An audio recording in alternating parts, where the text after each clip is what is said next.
Oke guys, so welcome back to our channel Independent Training. Dan gue udah lama banget gak bikin konten. Kemarin terakhir konten podcast aja, ringan aja. Nah sekarang kembali ke konten materi. Jadi sorry banget gue baru bisa lagi bikin konten. Karena cerita dikit, karena kemarin gue sedang menempuh studi S1 lagi, hukum di Trisakti. Dan kemudian harus menyelesaikan, mengejar seperti layaknya mahasiswa, teman-teman kerjakan juga mengerjakan skripsi. Jadi kemarin hampir 6 bulan fokus untuk skripsi. Dan sekarang kebetulan sudah yudisium, jadi kita kembali lagi bikin konten. Sepanjang membimbing kemarin, kebetulan ada beberapa yang menarik dan mungkin ada perbedaan persepsi terkait tentang pengukuran financial distress. Nah, jadi kita akan buat konten kali ini, yaitu adalah bagaimana measurement dari financial distress. Tapi ciri khasnya dari channel Independent Training ini bahwa pada saat saya menyampaikan ataupun nanti teman-teman melihat penyampaian pengukuran, channel ini akan menyediakan jurnalnya. Damn! Jadi dan jurnalnya memang sudah grade A ya, artinya jurnal Elsevier semua, jadi reliable. Oh hell no! Karena kemarin kalau saya diskusi sama teman-teman, gimana cara pengukuran financial distress-nya? Oh pakai Z-score Altman biasanya. Nah kemudian saya tanyakan jurnalnya punya nggak? Damn! Nah jurnalnya itu biasanya itu mengambil dari jurnal yang sudah diadaptasi dari peneliti-peneliti berikutnya, dan biasanya jurnal adaptasi dari peneliti berikutnya nggak acceptable di kampus tersebut.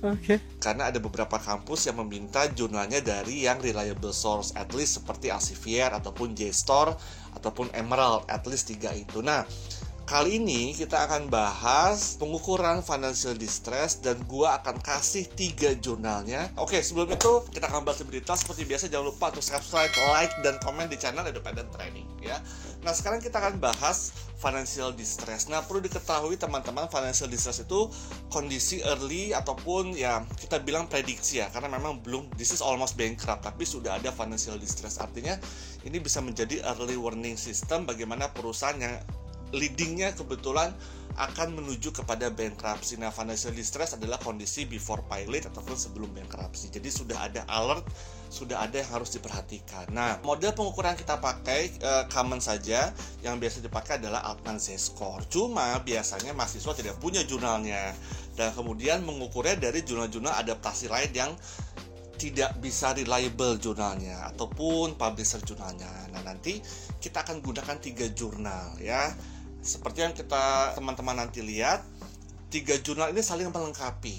Jadi terkadang kan ini pakai Altman Z-score-nya tahun 68 punyanya Altman. Ya namanya jurnal turunan kayak modelnya Jones tahun 95. Mungkin kalau kita baca jurnal itu dari yang induknya banget, dari yang mothernya banget tuh kayaknya penurunan matematisnya rumit banget ya. Nah tapi kita juga bisa menggunakan jurnal lain yang sudah mengadaptasi Altman, karena mungkin dia sudah mensummarikan langkahnya, dia sudah mengambil substansi dari Altman. Nah tapi perlu diingat, jurnal yang mengadaptasi Altman tadi kalau bisa jurnal yang reliable juga, artinya dia memiliki tanggung jawab penuh dan almost perfect mengikuti Altman tahun 68. Karena saya perhatikan ada beberapa jurnal yang mengadopsi Altman 68 tapi kayaknya kok nggak seperti ini ya, karena kan saya juga punya jurnalnya 68 yang nanti juga teman-teman harus punya. Saya tampilkan dulu di layar teman-teman, kita punya jurnalnya. Ini Altman tahun 68 ya. Seperti biasa bagi yang teman-teman mau, ini tidak akan saya bagikan di deskripsi. Google Drive-nya langsung dibagi karena ini matter of hak cipta seseorang ya. Jadi kalau memang ada yang mau silakan email, nanti saya akan reply emailnya ya. Ini adalah jurnalnya Altman yang kalau teman-teman mensitasi udah jelas-jelas di operasionalisasi variabel bahwa pengukuran financial distress menggunakan Altman tahun 68. Tapi yang disitasi kok jurnal-jurnal tahun 2022, 2021 yang punya orang Indonesia. Bukan masalah orang Indonesia, tapi Altman itu kan bukan orang Indonesia. Nah, jadi ada baiknya kita merujuk langsung ke Altman yang teman-teman sekarang sudah punya. Nah, karena Altman ini adalah jurnal induknya ataupun jurnal penurunan model corporate bankruptcy, Nah, ini kan berarti pada saat dia melakukan penelitian ini dia memasukkan trial and error dan segala macam samplingnya, jadi mungkin penurunannya agak panjang. Nah, Altman tahun 68 saya coba kombinasikan dengan 2 jurnal teknis lagi yang mungkin di layar Excel sudah bisa lihat.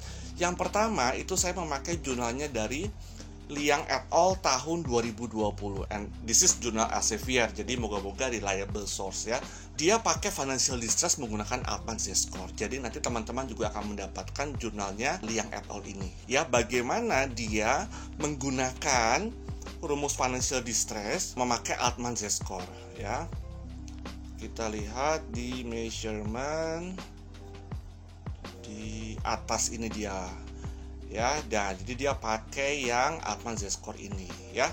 Nah, tapi rupanya jurnalnya Liang ini belum secara detail menyampaikan apa yang judul, jadi ini koefisiennya betul, apa yang disampaikan di Liang ini betul, tapi rupanya ada langkah lanjutan lagi yang kita akan pindah ke jurnalnya dari Lagacio et al. Tahun 2023, and for sure this is adalah jurnal Elsevier juga. Nah, di Lagacia et al. Dia menjabarkan lebih lanjut terkait tentang Altman Z-score ini, di mana Altman Z-score ini setelah dihitung skornya, kita tentukan dulu areanya. Jadi kan misalkan keluar angka skor ya, skornya dari mana dapatnya? Saya ulangi ya, langkah pertama, skornya didapatkan dari jurnal Liang et al. 2020. Langkah pertama, nilai Z-score didapatkan dari Liang et al. 2020. Langkah kedua, kita menentukan nilai skor tadi yang sudah kita hitung dikalikan koefisien dan angkanya masuk ke area mana. Langkah kedua, kita masuk ke jurnalnya Altman tadi. Jurnalnya Altman bilang ada pembagian area. Nah, itu ada di kesimpulan. Ada di applications. It is concluded, dia bilang all firm having a Z-score ya, apabila greater than 2.99 clearly fall into the non-bankrupt. Nah, ini kita butuh jadi tadi dari perhitungannya kita pinjam aja jurnalnya Liang et al. Ya, yang sudah langsung koefisien dikali dengan angka. Kemudian kita pindahkan ke rumusnya Altman. Kalau dia di atas 2,99, clearly dia bilang fall into the non-bankrupt firm. While those firm dia bilang having a Z-score below 1,81 are all bankrupt. Kalau mau ditambahkan lagi ada area ketiga 1,81 sampai dengan 2,99, maka itu adalah gray area. Nah, mungkin kita ambil dikotominya saja 1 dan 0 biasanya. Ya kan, siapa yang udah pernah ngeran data financial distress ataupun yang sedang ngolah data, kok bacanya kok bisa tiba-tiba jadi kelompokan 1 dan 0? Nah, 1 itu apa? 0 itu apa? Nah, hayo bagaimana menentukannya? Kita sudah bisa nih punya Z-score dari Liang et al. Kemudian skor tadi dimasukkanlah ke dalam Altman. Jurnalnya sudah ada di atas 2,99, perhitungan teman-teman itu masuk non-bankrupt. Nah, kemudian di bawah 1,81 itu adalah perusahaan yang bankrupt. Nah, sekarang kita bagaimana menentukan 1 dan 0? Diatur di dalam jurnalnya Lagacio et al. Lagacio nanti bilang 1 itu apabila ya, nanti saya sudah kasih potongannya di Excel. 1 itu adalah yang didonated as a dark gray zone. Jadi memang 1 itu untuk memberikan coding pada nilai di bawah 1,81 atau bankrupt ya. Karena dia bilang bukan kata saya, bukan kata dosen, bukan kata siapa-siapa, kata jurnal. So nanti kalau teman-teman presentasi jurnal, presentasi sidang, siapa yang bilang bahwa 1 itu adalah denoted untuk bankruptcy? Kata jurnalnya Lagacio et al. 1 itu didonated ya untuk dark gray zone ya, atau itu bankrupt kalau dalam jurnalnya Altman ya. Nah, sementara yang 0 itu otherwise ya, 0 itu lainnya. Jadi sekarang kita sudah punya 3 langkah, saya wrap up. Kita lihat jurnalnya Liang et al. Untuk menghitung Z-score-nya, koefisien dikali angka. Ketemu skornya ya, karena mudah pakai Excel, langsung kita klasifikasikan di atas 2,99 sama 1,81 ke bawah ya. Pokoknya kita fokus ke 1,81 ke bawah. 1,81 ke bawah itu berarti langsung dikasih nilai 111. Nah, bagaimana dengan di atas 1,81? Maka kita akan berikan nilai 0 karena itu adalah otherwise-nya. Oke, saya ulangi, jangan bingung ya di area di antara 1,81 ke 299, karena itu otherwise atau 0. Lihat jurnalnya Legasio. Jadi 1 itu adalah untuk yang below 1,81 or dark G, ya berarti grey-nya sudah dark, berarti itu almost distress ataupun sedang distress, dan 0 itu otherwise. So, selain 1,81 berarti 1,81 ke atas kita masukkan ke 0. Jangan bingung di area 1,81 sampai dengan 2,99 karena itu masuk semua ke 0. Yang masuk 1 adalah hanya kurang dari 1,81 ya. Itu guidance overview-nya. Sekarang kita lihat mekanisme inputnya, karena ternyata nggak simple itu juga, masih banyak yang perlu di input. Kita lihat sekarang bagaimana cara menginputnya. Nah, saya sudah buatkan template Excel-nya. Seperti biasa cara saya bekerja, nomornya bukan 1, 2, 3 kalau masih satu korporasi, 1, 1, 1. Jadi nanti kalau misalkan ada yang di delete row-nya, kita masih tetap tahu bahwa itu adalah perusahaan ke-1 ya. Seperti itu. Namanya silakan cari sendiri, kodenya Mika, namanya silakan cari tahu sendiri di IDX. Nah, kebetulan saya mengerjakan tahun 2022 saja. Karena ini contoh ya, kalau saya kerjakan semuanya berarti namanya mengerjakan ya. Nah, 2022, tapi ini bisa representatif kok untuk tahun-tahun berikutnya karena semua angkanya ada di laporan keuangan, nggak perlu pakai annual report. Kita bedah dulu rumusnya. Kita lihat yuk yang Excel sebelah kiri, Liang et al 2021. Ada 5X untuk menghitung Z-score. X pertama adalah working capital dibagi dengan total aset. X kedua adalah retained earning dibagi dengan total aset. X ketiga adalah EBIT ya, earning before interest and tax dibagi dengan total aset. Keempat adalah market value of equity dibagi dengan book value of total liability. Yang kelima adalah sales to total asset ya. Saya sudah coba susunkan Excel-nya ya. Satu-satu dulu kita hitung dulu Z-score-nya ya. Nanti kita pindah ke langkah 2 dan langkah 3. Nah, menghitung X1 teman-teman itu adalah working capital dibagi dengan total asset. Working capital itu adalah modal kerja kita yang pasti itu adalah current asset kurang current liability. Kalau sampai positif berarti kita punya positif working capital. Make sense ya? Ini ada aset lancar kurang utang lancar. Nah, selisih dari aset lancar tadi kalau positif berarti kita punya positif working capital ya. Angkanya dari mana current asset current liability? Saya pikir tidak terlalu sulit, itu ada di statement of financial position. Coba kita cek angkanya. Current assetnya sudah saya masukkan teman-teman 2494 ya. Betul, 2494. Kemudian current liability-nya di 652 miliar ya. Nah, kita masukkan, saya tutup dulu, 652 miliar menghasilkan positif working capital. Kemudian teman-teman menghitungnya adalah working capital dibagi dengan total aset. Dapatlah X1 ya. Selesai X1 untuk Z-score komponen pertama. Komponen kedua itu adalah retained earning dibagi dengan total aset. Retained earning teman-teman ada di mana? Yuk coba kita lihat di laporan keuangan. Dia punya laporan yang jarang kita tengok, urutan nomor 3, Statement of Changes in Equity. Kita lihat, saya sudah tandai retained earning kita. Nah, ya jarang lihat kan? Jarang ditengok ini laporannya. Nah, kita punya saldo per tanggal 22, saldo per 31 Desember 2022. Saya tambahkan teman-teman saldo laba yang sudah ada penggunaannya dan belum ada penggunaannya ya. Lihat di atas, saldo laba retained earning. Ya, jadi saya tambahkan 58905 dan 4616.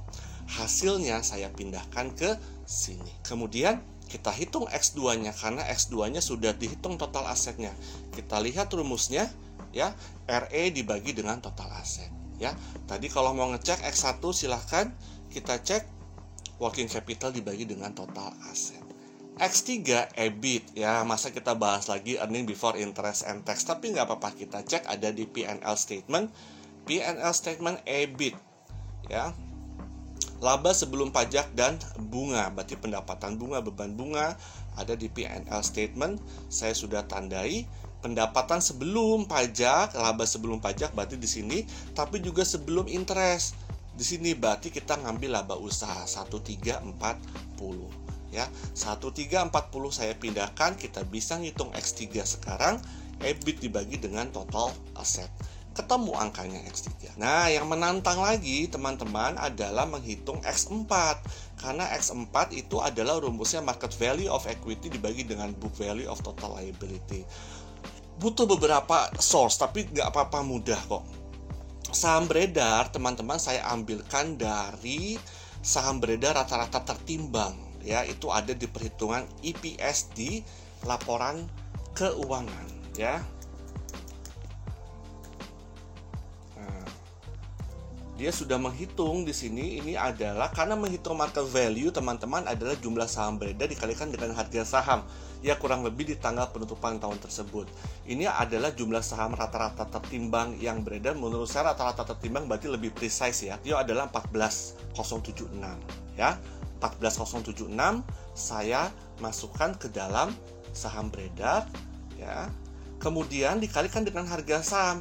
Harga saham saya menggunakan source lain, yaitu adalah Yahoo Finance. Kita ambil di tanggal penutupan tahun Desember 2022. Saya kayaknya Desember 2022 ini bisa ini nanti teman-teman tinggal masukkan kodenya, ya, Mika gitu di sini, ya. Nah, seperti itu, ya. Mika, nanti teman-teman ambil historical data, ya. Kita ambil mungkin monthly aja biar nggak terlalu kita mundurkan tahunnya dari coba 5 tahun, ya, apply, ya. Nah, kita ambil kita ambil 2022 akhir aja, 2022, ya, atau kita bisa ambil awal tahun 2023, 2990, karena harga closing akhir tahun dijadikan harga opening, seperti itu, ya, 2990. Nanti teman-teman kalau memang ini lupa kok bisa justifikasi seperti itu, nanti kita masukkan dalam keterbatasan penelitian. Kita sampaikan bahwa harga itu diambil dari monthly di bulan Desember penutupan tahun 2990, ya. Kemudian dapatlah market value of equity. Kita kalikan harga saham beredar dikali dengan harga saham, dapat market value of equity. Ya, total liabilities diambilkan, saya ambil dari statement of financial position, ya, 786. Apakah betul? Coba kita lihat 786. Ya, 786, ya. Oke. Nah, sudah deh, sekarang kita bisa membagi untuk menghitung X4. Market value of equity dibagi dengan total liability, ketemu angkanya. Terakhir mudah, kita menghitung sales dibagi dengan total asset. Salesnya ada di P&L dong, di atas, ya kan? Sales, ya, revenue, ya kan? Kita cek angkanya. Berapa angkanya?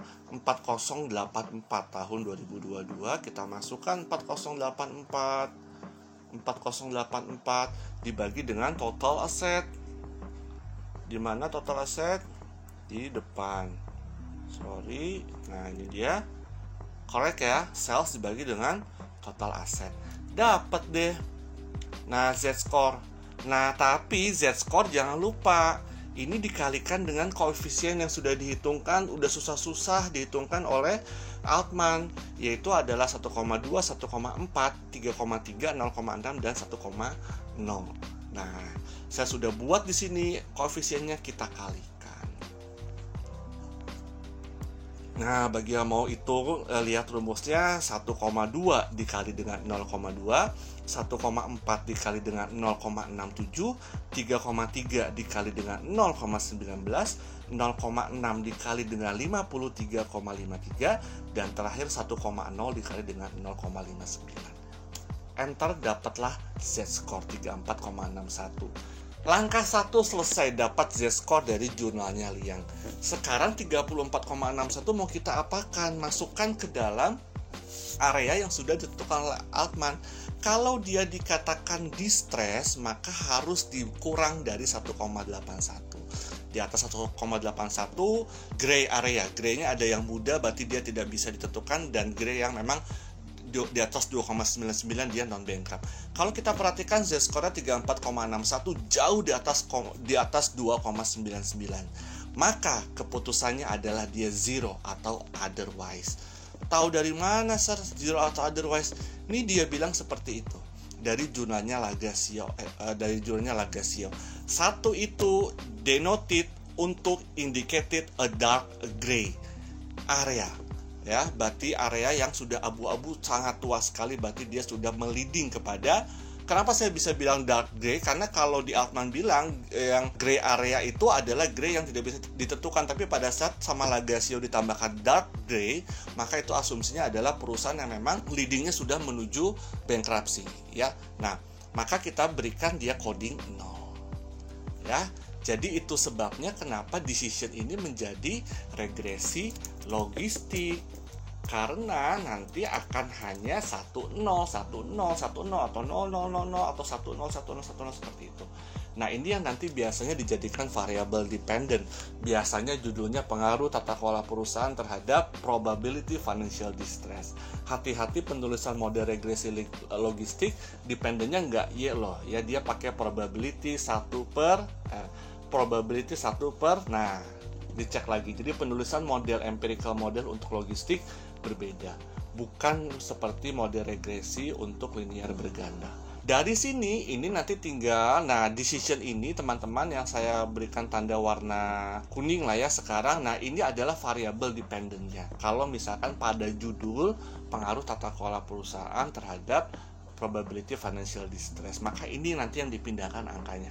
Yang di kolom V 00011 itulah yang dipindahkan ke, ini kan baru menginput financial distress sebelum variabel lainnya, belum variabel kontrol, ya.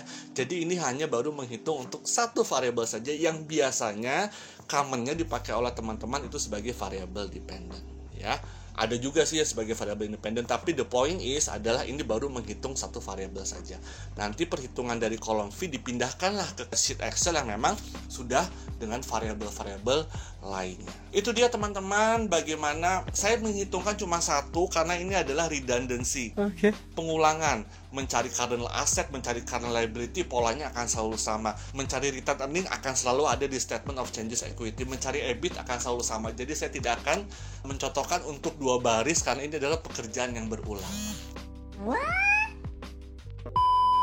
Ya, yang penting teman-teman sudah tahu rujukan jurnalnya, karena nanti ini akan teman-teman akan defend di depan pembimbing dan penguji, dan juga teman-teman sudah punya guidance langkah pertama, langkah kedua, langkah ketiga.